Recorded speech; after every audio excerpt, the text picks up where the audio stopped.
दोस्तों नमस्कार।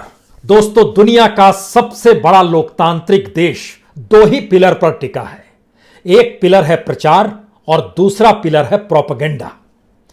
इस प्रचार और प्रोपेगेंडे के दायरे में आप दुनिया के सबसे बड़े लोकतांत्रिक देश की राजनीतिक सत्ता को संभाल सकते हैं। इन्हीं दो पिलर के जरिए आप सत्ता में बने रह सकते हैं। इन्हीं दो पिलर के जरिए दुनिया को चकाचौंध में समेटे रख सकते हैं और नए नए सपने पिरोते चले जा सकते हैं। क्योंकि इस देश की असल जमीन पर जब आप आएंगे तो आपको इस बात का एहसास हो जाएगा कि दरअसल संविधान के जरिए जिन पिलर का जिक्र इस देश में किया गया वो पिलर कहीं है ही नहीं। चाहे जिक्र कार्यपालिका का हो, विधायिका का हो, न्यायपालिका का हो, और चौथे पिलर के तौर पर फोर्थ स्टेट यानी मीडिया की मौजूदगी आप देखते हो।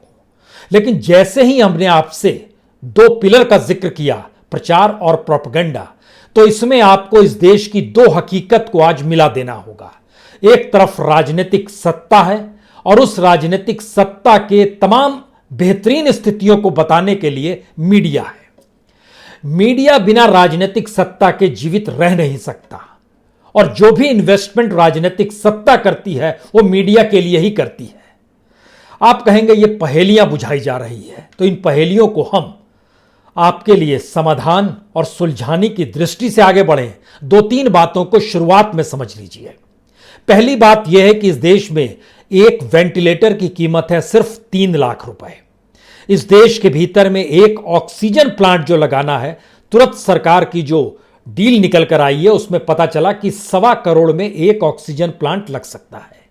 इस देश के भीतर में जो वैक्सीन लग रही है, जिसकी कमी हो गई है और दुनिया भर में भारत की जग हसाई हो रही है, भारत के तमाम राज्य वैक्सीन के लिए लड़ाई लड़ रहे हैं। 250 रुपए कीमत एक वैक्सीन की है। अब आप कल्पना शुरू कीजिए कि जब हम वेंटिलेटर, ऑक्सीजन प्लांट और वैक्सीन तक का जिक्र करते हैं तो प्रचार और प्रोपेगेंडा में हर दिन इस देश के भीतर में जितना खर्च किया जाता है उसमें इस देश के भीतर के वेंटिलेटर, ऑक्सीजन प्लांट और वैक्सीन तीनों बड़ी तादाद में आ सकती है।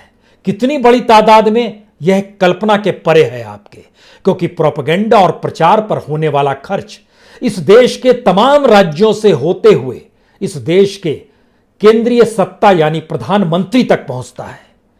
और देश इस वक्त सबसे ज्यादा प्रचार और प्रोपेगेंडा में ही खोया हुआ है। किसी को आप कटघरे में खड़ा करने से पहले आप सोचेंगे किसे कटघरे से बाहर करें, तो शायद इस कटघरे में हर कोई शामिल है, लेकिन सिरमौर और उसके राजा इस देश के प्रधानमंत्री हैं। क्योंकि इतनी बड़ी तादाद में प्रचार और प्रोपेगेंडा इससे पहले कभी नहीं किया गया। और 2014 में जब मोदी सत्ता आई उसके बाद से इस देश के हर राज्यों के प्रचार और प्रोपेगेंडा की कीमत बढ़ती चली गई। वो पैसा कहां जाता था? वो पैसा जिस मीडिया के पास जाता है, जाता रहा है और आने वाले वक्त में भी जाएगा, वो सरकार को लेकर कोई सवाल क्यों खड़ा करेगा? इन सारे सवालों के अक्स में एक बात और समझ लीजिए। दुनिया भर में फोर्थ इंडस्ट्रियल रेवोल्यूशन का जिक्र हो रहा है, भारत कहीं नहीं खड़ा है। चाइना को लेकर जब यह सवाल था कि वहां पर कंपनियां छोड़ेंगी तो भारत में आएगी पनाह लेने के लिए, और भारत सरकार उस समय भी प्रोपेगेंडा और प्रचार में ही मशगूल थी कि हम शानदार काम कर रहे हैं। 100 कंपनियों ने चीन की जमीन छोड़ी, भारत के भीतर सिर्फ 3 कंपनियां आई, उसमें से भी 2 कंपनियों ने एक एस्टेब्लिशमेंट यहां लगाया है तो दूसरा सिंगापुर में लगाया है। यानी भारत में फुल फ्लेजेड सिर्फ एक ही कंपनी आ पाई जिसने तमिलनाडु में अपना प्रोजेक्ट लगाया है, क्योंकि भारत में उसकी खपत सबसे ज्यादा है। भारत को अंतर्राष्ट्रीय तौर पर आज की तारीख में सिर्फ इसलिए देखा जाता है कि शायद इसे कुछ मदद की जरूरत है, लेकिन हमारे पास तो अथाह पैसा है प्रोपेगेंडा के लिए, हमारे पास अथाह पैसा है प्रचार के लिए। और शुरुआत हमें लगता है कि इस देश के प्रधानमंत्री से ही करनी चाहिए। और आज से नहीं, 2014 से जब हमने आंकड़े देखने शुरू किए और सारे आंकड़ों को मिलाया तो 4 सोर्स है इस आंकड़े के। पहले जानकारी दे दें, इससे पहले देश के जो सूचना प्रसारण राज्य मंत्री होते थे राज्यवर्धन राठौड़। उन्होंने लोकसभा में जवाब दिया था 2018-19 में प्रधानमंत्री के प्रचार प्रसार पे कितना खर्च होता है। बीजेपी के एक लोकसभा के सदस्य हैं अशोक महादेव नेते, इन्होंने भी लोकसभा के भीतर एक सवाल का जवाब दिया था कितना खर्च होता है। इसके अलावे आरटीआई, वो इंडियन एक्सप्रेस की आरटीआई है, वो Mumbai based RTI activist Anil Gadgil की आरटीआई है, और इसके अलावा नोएडा बेस्ड एक एक्टिविस्ट है रामवीर तनवर। इन तमाम लोगों के जरिए जो भी डाटा निकल कर आया, जब उसका एवरेज निकालने की हमने कोशिश की और समझना चाहा कि कितना खर्च होता है प्रधानमंत्री के प्रचार को लेकर, और आज से नहीं 2014 से होते चला आया है, और यह टारगेट हमने लिया मार्च 2020 तक का, क्योंकि मार्च 2020 के बाद का भी डाटा नहीं आया है। और इस दौर में प्रधानमंत्री खामोश भी हैं, चुप्पी भी ओढ़े हुए हैं, प्रचार प्रसार शायद कम हो चला है, लेकिन बहरहाल 6,704 करोड़ 97 लाख रुपए इन 6 बरस के भीतर प्रधानमंत्री के प्रचार में खर्च हो गए।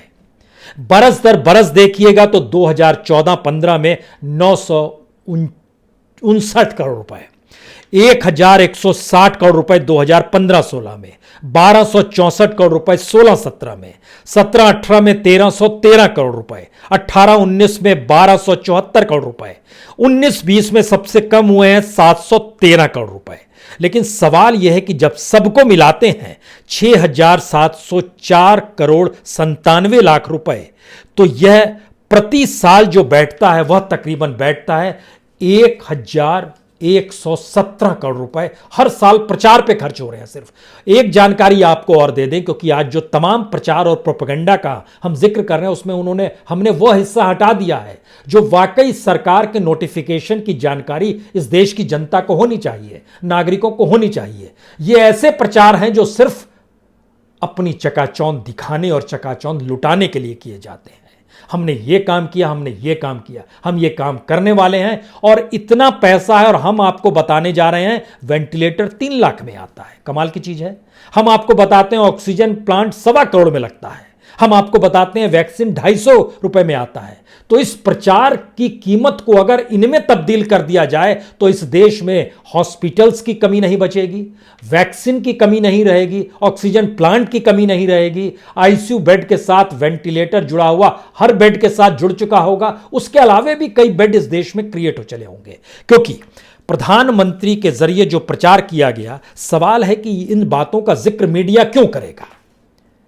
आज इसे समझ लीजिए, मीडिया भी क्यों करेगा जब पैसा उसके पास आ रहा है। इन 6 बरस में 2014 में सत्ता से आने के बाद 2020 तक टेलीविजन यानी इलेक्ट्रॉनिक मीडिया को 2,829 करोड़ रुपए प्रधानमंत्री के जरिए इस प्रचार के हिस्से में दिए गए।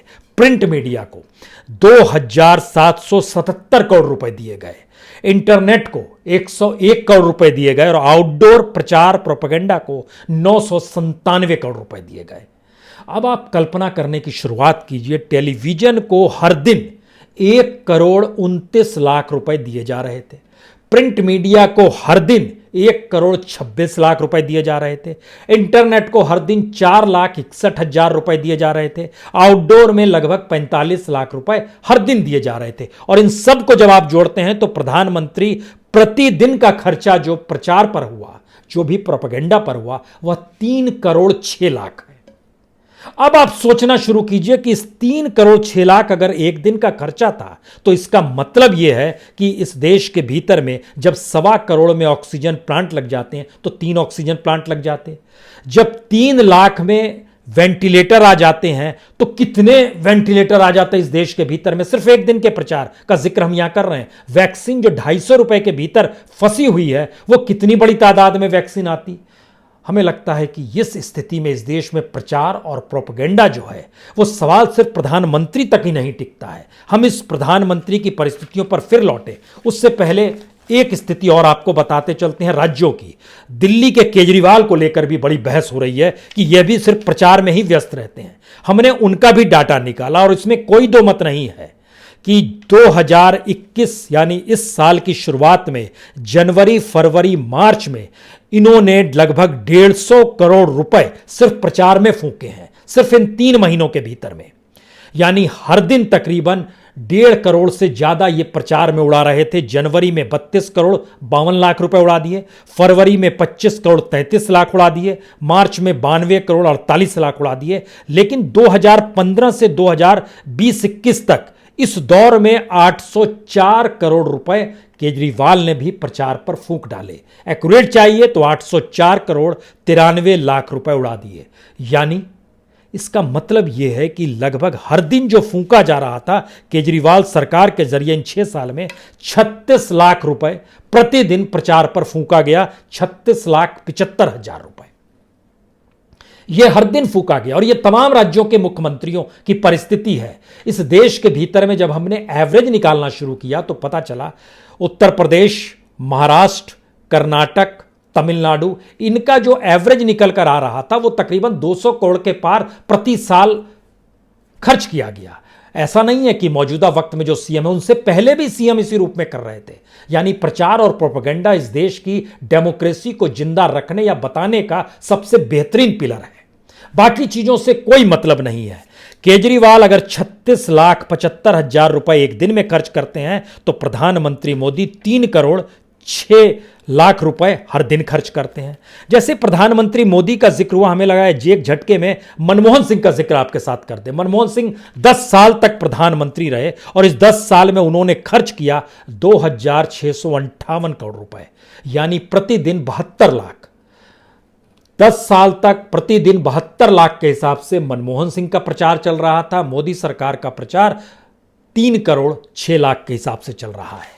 केजरीवाल के बाद हमें लगता है एक जिक्र होना चाहिए नीतीश कुमार का। नीतीश कुमार इसलिए क्योंकि नीतीश कुमार इससे पहले लालू यादव के साथ भी रह चुके और फिर कांग्रेस के साथ भी रह चुके, लेकिन उनके प्रचार की ताकत 2014 के बाद बजट बढ़ गया। अगर आप ध्यान दीजिएगा तो लालू यादव के दौर में 2004 तक अगर देखिएगा तो कभी भी 5 करोड़ से ज्यादा बजट नहीं रखा गया जो एडवर्टाइजमेंट का बजट था। लेकिन 5 करोड़ से लेकर 15 करोड़ तक के बीच में नीतीश कुमार की शुरुआत होती है 2009 तक। 2009 से वो रवानगी पड़ती है और होते होते 46 करोड़ तक पहुंच जाती है 2014-15 तक। 2014-15 में नीतीश कुमार के बजट में रवानगी आ जाती है। वह 83 करोड़, फिर 98 करोड़, फिर 86 करोड़, फिर 92 करोड़ और 18-19 में वो 133 करोड़ 53 लाख रुपए प्रचार पर फूकते हैं। यानी उनका जब निकाला गया कि आखिर वो डेली खर्च कितना करते हैं तो पता चला 27 लाख रुपए बीते 6 बरस के दौर में हर दिन प्रचार कर रहे थे। किस राज्य को आप लीजिएगा, जब ये आलम नीतीश कुमार का है तो एक आलम केजरीवाल का आपने देख लिया। उसके बाद हम आपको लिए चलते हैं बीजेपी शासित शिवराज सिंह का। यह भी बड़ा इंटरेस्टिंग है। शिवराज सिंह जो कि लगातार 3-4 बार जीत गए चुनाव, तो उन्हें क्या प्रचार की जरूरत है, लेकिन उन्हें भी प्रचार की जरूरत है। और पिछले 5 साल के भीतर में, यानी बीच में कमलनाथ की सत्ता आई, कमलनाथ की सत्ता से आने से ठीक पहले के 5 साल, उसके बाद फिर ये आ गए हैं, फिर खर्च कर रहे हैं। लेकिन उस पीरियड में भी इन्होंने 315 करोड़ रुपए फूंक डाले प्रचार में। इस प्रचार में फूंकने के दौरान बड़ी तादाद में उन्होंने पैसा टेलीविजन को दिया, बड़ी तादाद में पैसा उन्होंने प्रिंट को दिया। 400 करोड़ के लगभग अगर प्रिंट को दिया, 500 करोड़ के लगभग उन्होंने टेलीविजन को दिया। ये सारी चीज जब आप जोड़ते चले जाइएगा तो 44 लाख रुपया खर्च हर दिन का इनके प्रचार कर रहा है। और इस प्रचार के तौर तरीकों को समझिए, मीडिया क्यों सवाल नहीं करता। 2016-17 में इन्होंने एक कार्यक्रम शुरू किया था शिवराज सिंह चौहान ने, नमामि देवी नर्मदे। अब सोचिए, नर्मदा के नाम पर पूजा पाठ की जा रही है, लेकिन उसमें भी इन्होंने जो प्रचार करना शुरू किया उसमें भी इन्होंने 33 करोड़ रुपए फूंक डाले। इस 33 करोड़ में लगभग 13 करोड़ टेलीविजन वालों को दिए, 10 करोड़ प्रिंट वालों को दिए, 9-9.5 करोड़ रुपए आउटडोर में फूंक डाले। यह एक स्थिति। और जो यात्रा कराने के लिए निकल चलते थे कि हम यात्रा कराएंगे पत्रकारों को गाड़ियों के जरिए, उस गाड़ियों का जब बिल निकल कर आया तो पता चला कि वह भी बिल लगभग 13,30,000 का बिल गाड़ियों के उस पर है। पत्रकार क्या सवाल करेगा जब वो सुविधाओं का उपभोग कर रहा है उस सरकार के जरिए जो सिर्फ प्रोपेगेंडा और प्रचार पर टिकी हुई है। ऐसा नहीं है कि कमलनाथ जब कुछ महीनों के लिए आए और वह पहले 6 महीने का डाटा हमको मिला जो खुद उनकी सरकार द्वारा जारी किया गया था। 17 दिसंबर 2018 से 20 जून 2019 के बीच में उन्होंने 68 करोड़ रुपए फूंक डाले। टेलीविजन को दे दिया 51 करोड़, टेलीविजन को दिया 16 करोड़, प्रिंट को दिया 51 करोड़। हर कोई सिर्फ प्रचार और प्रोपेगेंडा पर चल रहा है। इस प्रोपेगेंडा के बीच में ऐसा नहीं है कि कांग्रेसी मुक्त है इनसे। छत्तीसगढ़ की सरकार है, भूपेश बघेल की सरकार। इनको आए हुए जो 2 साल का वक्त हुआ है, नवंबर 2018 में आए थे, 2019-20 और अब तो 21 में, नवंबर में 3 साल पूरा होगा। लेकिन पहले 2 बरस में इन्होंने टेलीविजन वालों को प्रचार प्रसार में दिया 92 करोड़ 92 करोड़ 72,53,721 रुपए। 92 करोड़ टेलीविजन वालों को 2 साल में दिया है। प्रिंट वालों को दिया है 110 करोड़, प्रिंट वालों को ज्यादा दिया है, 110 करोड़ 47,39,029 रुपया। यानी दोनों मिला दीजिएगा तो टेलीविजन और प्रिंट वालों को 200 करोड़ से ज्यादा इन्होंने 2 साल में दे दिया। तो इन दोनों जगहों से सवाल कौन करेगा कि बघेल साहब बताइए आपने क्या किया है किसानों को लेकर, आपने क्या किया है ट्राइबल्स को लेकर। जो भी योजना वो बताएंगे वही खबर होगी, वही उसको सवाल जवाब करने की बात नहीं होगी। और इस पिछले 13 महीनों का जिक्र जो विधानसभा में दिया गया, उसमें जानकारी दी गई कि हमने लगभग 172 करोड़ रुपए उड़ाए हैं, प्रचार में किए हैं। उड़ाए शब्द छोड़ दीजिए, पिछले 13 महीनों के दौर का जिक्र आया, जिसमें 65 करोड़ 80,90,000 रुपए प्रिंट को दिए, 70 करोड़ 28,41,000 लगभग टीवी को दिए। ये बघेल सरकार का है। तो हर सरकार के भीतर जब आप इस देश में झांकना शुरू कीजिएगा तो हर कोई पैसे पर ही टिका है। अतीत तो यह है कि उद्धव सरकार महाराष्ट्र में जब आई तो उसने जानकारी दी कि इस बार के बजट में कहा कि अजीत पवार की एक जो डिप्टी सीएम है उनकी एक सोशल मीडिया चलती है, हम उस पर 6 करोड़ रुपए खर्च करेंगे। हमारा बजट उस दिशा में चला गया। यानी वेंटिलेटर है नहीं है, बेड है नहीं है, ऑक्सीजन प्लांट लगना है नहीं है, वैक्सीन चाहिए नहीं चाहिए, लेकिन पैसा है, राज्य मजबूत है, तो वह 6 करोड़ रुपए खुले तौर पर डिप्टी सीएम के सोशल मीडिया पर लगा देगा। फडणवीस का भी 1 साल पूरा हुआ था, जिस वक्त शुरुआत में उन्होंने 40 करोड़ रुपए फूके थे सिर्फ प्रचार प्रसार में। 2015 का हम जिक्र आपसे कर रहे हैं। और इन सब बातों का जब आपसे जिक्र किया जाता है तो एक दूसरा सवाल आता है। अब आप सोचिए, कोई डाटा तो निकल कर नहीं आया, लेकिन उत्तर प्रदेश सरकार ने कमाल का काम किया। जो दिसंबर, जनवरी, फरवरी, मार्च, ये 4 महीने, इन 4 महीनों के भीतर में टेलीविजन पर आप अक्सर देखते होंगे यूपी के सीएम योगी का प्रचार चलता है। उसका जो डाटा निकल कर आया, जो टाइम के जरिए निकल कर आया, वो चौंकाने वाला है। 58,000 मिनट का मतलब इस 4 महीने में, यानी 3 यानी 120 दिनों में 58,000 मिनट का मतलब है 966 घंटे। 966 घंटे का मतलब है 40 दिन। 120 दिन में से 40 दिन ऐड चल रहा है, यानी 1/3 सैकड़ों चैनल को मिलाकर निकाला गया 40 दिन का ऐड। लेकिन फिर भी सोचिए, हर दिन सारे चैनलों को मिला दीजिएगा तो 8 घंटे का विज्ञापन टेलीविजन पर यूपी सरकार का चल रहा है। पैसे की कमी कहां पर है? पैसे की कमी वेंटिलेटर के लिए नहीं है। और अब तो शमशान घाट छोटे पड़ रहे हैं, शव गंगा में रेंगते और तैरते नजर आ रहे हैं, लेकिन किसी का कोई ध्यान उस दिशा में नहीं है। सवाल यह है कि इतनी बड़ी तादाद में जब हो रहा है तो इसके डाटा को हम कैसे आपके सामने रखें? क्योंकि न्यूनतम से न्यूनतम परिस्थितियों को जब हम देख रहे हैं विज्ञापनों की, तो इस देश के भीतर में प्रधानमंत्री का लगभग 1,117 करोड़ और राज्यों का मिला दीजिएगा, जो 28 राज्य हैं और 8 केंद्र शासित राज्य हैं, लगभग 4.5 से 5,000 करोड़ रुपया प्रति साल के विज्ञापन पर खर्च हो जाता। और हर दिन के विज्ञापन पर जब आप आ जाइएगा तो राज्य तकरीबन 13 करोड़ खर्च कर देते हैं, 3-3.25 करोड़ रुपए केंद्र सरकार खर्च कर देती है। यानी हर दिन हम 15-16 करोड़ रुपए सिर्फ प्रचार प्रोपेगेंडा में फूंक रहे हैं। और इस प्रचार प्रोपेगेंडा के दायरे में वह मीडिया आ रहा है जो इस डेमोक्रेसी के 4th स्टेट के तौर पर जिसकी पहचान थी। यह वाकई कल्पना के परे है कि जिस डेमोक्रेसी का हम जिक्र कर रहे हैं, और जब हम पिलर्स का जिक्र करते हैं तो उसमें एग्जीक्यूटिव का जिक्र होता है, लेकिन कैबिनेट आज की तारीख में कहां पर है? आप बताइए, आपको कहीं कैबिनेट नजर आती है?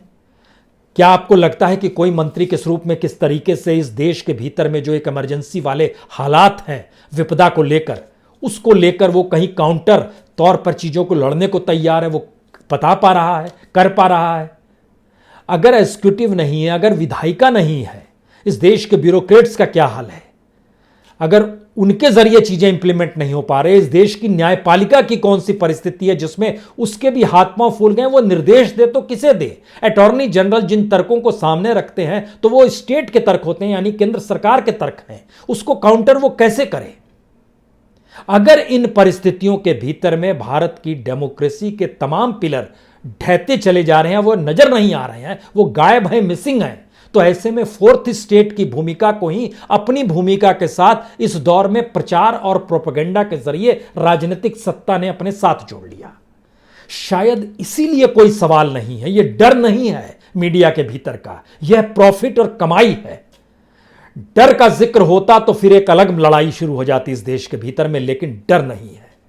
सबसे बड़ी मुसीबत यह है कि पहली बार इस देश के भीतर में कभी कभी लगता है शायद सुप्रीम कोर्ट बोल दे, शायद किसी अखबार का संपादक जागृत हो जाए, उसमें कोई नैतिक बल आ जाए, लेकिन फिर वही गुलामी की आदत प्रॉफिट के जरिए हो गई है, इस मार्केट इकोनॉमी के जरिए हो गई है। जबकि भारत की मौजूदा स्थिति दुनिया के मानचित्र पर ऐसी है जहां पर अनएम्प्लॉयड यूथ आने वाले वक्त में कैसे इस देश को समझ पाएगा, समझा पाएगा, देश आगे बढ़ पाएगा, किसी के पास कोई विजन नहीं है, किसी के पास कोई रोड मैप नहीं है कि अब भारत की जो आर्थिक परिस्थिति हो गई है उसमें दुनिया के किसी भी हिस्से में किसी भी देश के नेता की बात कीजिए या लोगों की बात कीजिए या एनआरआईज की बात कीजिए, हर कोई कह रहा है बताइए आपको क्या मदद दे दे। भारत की यह भिखारी वाली स्थिति तो कभी नहीं थी। और भारत अपने तौर पर जिस प्रोपेगेंडा को जीता है और यहां के पार्लियामेंट्रीज जिस रईसी में रहते हैं और चुनाव के वक्त जितना वो खर्च करते हैं, दुनिया के किसी भी देश में, इवन अमेरिका में भी इतना खर्च नहीं होता है जितना भारत के चुनाव लड़ने के दौरान खर्च किया जाता है। 5,500 करोड़ रुपए उत्तर प्रदेश के इलेक्शन में खर्च हो जाते हैं, उसके लगभग 2 गुना ज्यादा बंगाल के इलेक्शन में खर्च हो जाता है, बिहार में लगभग 10,000 करोड़ रुपए कहते हैं फूंक दिए गए।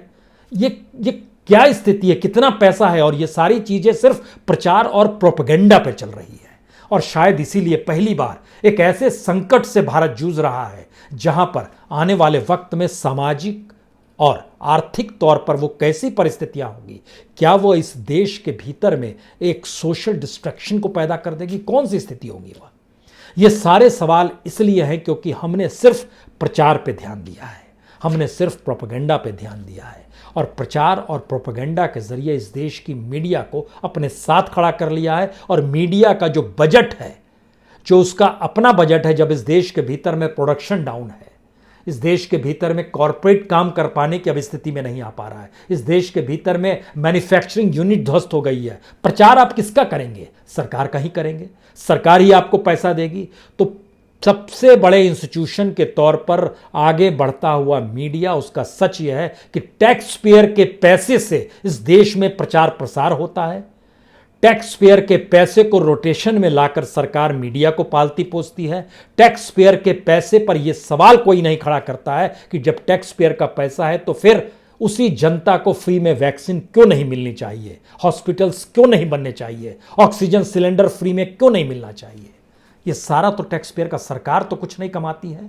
इस देश के प्रधानमंत्री कहीं नौकरी करने तो नहीं जाते हैं, जनता ने उन्हें चुना है। और जो टैक्स पेयर का मतलब, यह भी मत लगाइए दिमाग में कि सिर्फ 5 से 6 करोड़ लोग टैक्स देते हैं। इनडायरेक्ट टैक्स इस देश का हर व्यक्ति देता है, चाहे वो बिस्कुट खरीदे, चाहे वो कलम खरीदे, चाहे वो पानी की बोतल खरीदे, चाहे पान का पत्ता खरीदे, हर कोई देता है इस देश के भीतर में। डायरेक्ट इनडायरेक्ट टैक्स के भीतर में सभी दायरे में आ जाते हैं, और वही पैसा सरकार के पास आता है जो लगभग 20 से 22 लाख करोड़ का है। उसी से यह देश चल रहा है और उसी से यह सरकार चलाई जा रही है, जो अपने ब्यूरोक्रेट्स को पैसा देती है। उसी का पैसा सुप्रीम कोर्ट के हिस्से में जाता है, जो सुप्रीम कोर्ट की इमारत में तमाम सुविधाएं भरपूर है, वो उसी टैक्स पेयर का पैसा है। लेकिन देश प्रोपेगेंडा में खोया है, देश प्रचार में खोया है, और उसका बजट अपरंपार है।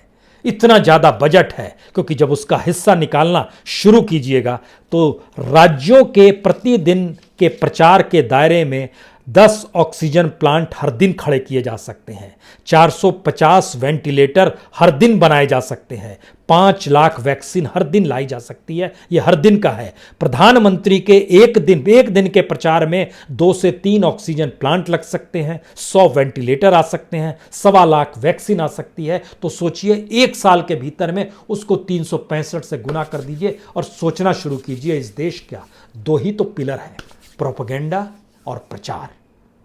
यही सच है, मान लीजिए। बहुत बहुत शुक्रिया, बहुत बहुत शुक्रिया।